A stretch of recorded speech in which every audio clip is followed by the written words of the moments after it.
CBS News chief correspondent Matt Gutman joins us now live at the federal courthouse in New York City. Matt, this is your first appearance on CBS News 24/7. A warm welcome. The first of many appearances, and what a way to start.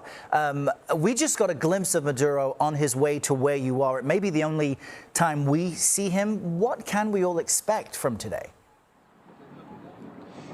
We expect this to be the first major legal milestone. I mean, I think he's going to be brought around back. So the press arrayed here on the other side of the street of the federal courthouse are probably not going to see him until he is actually in court. And there he is expected to plead not guilty, he and his wife, to this slew of federal charges that they face that could net them decades in prison if convicted. In the meantime, he's been housed at one of the most notorious lockups in the country, and we can hear some of the helicopters in the air right now. I think those are news helicopters observing the other helicopter that is carrying Maduro come in.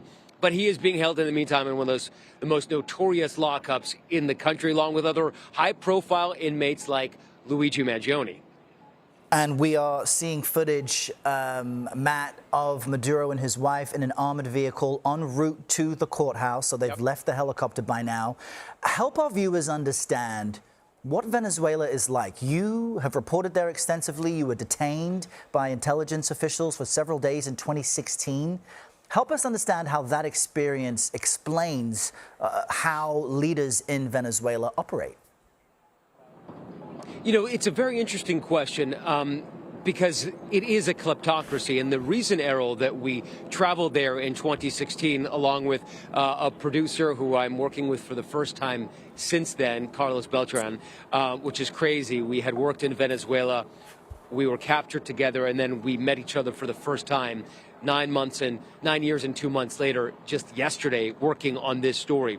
But the reason we went there is to cover this kleptocracy. What the government did is essentially steal from everything. And one of the places that you could see the effects of this kleptocracy most starkly was in the hospitals. They took all the medication. You didn't have sutures there. There were no gowns. If you were shot, you had to provide your own sutures, your own medication, your own pain medication in order for the surgeons to actually operate on you. And so we had focused on a pediatric ward. A very courageous doctor took us through there to show us what happened to these children without this medication. The government was literally letting them die. And on our way out, the local militia basically pointed us out to the local police, who then took us in.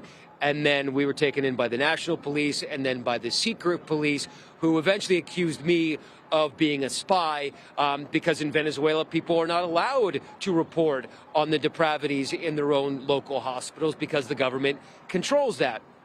Eventually, now, we were not physically harmed in any way. We were deprived, we were harassed, we were threatened to be there for many years if we did not confess to be spies, which we were not.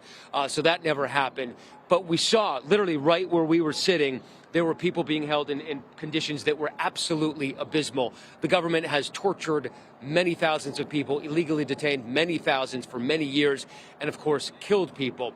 And I think the big question that Maduro and, well, the prosecution here is going to face is, yes, it is universally known, Errol, that Nicolás Maduro is an autocrat, that he is terribly corrupt. The question is, does the federal government have specific evidence pointing to him being a kingpin of a drug cartel that specifically sent narcotics to the United States that killed people here? And that is really what's going to be in question in this courthouse over the next probably weeks and months, maybe even longer. Yeah, today expected to be procedural, but just remarkable that all those years ago, while Nicolás Maduro was president and you were detained, you will now report on him from the outside during his arraignment. Matt, a warm welcome to CBS News. We'll see you much more in the hours and days ahead.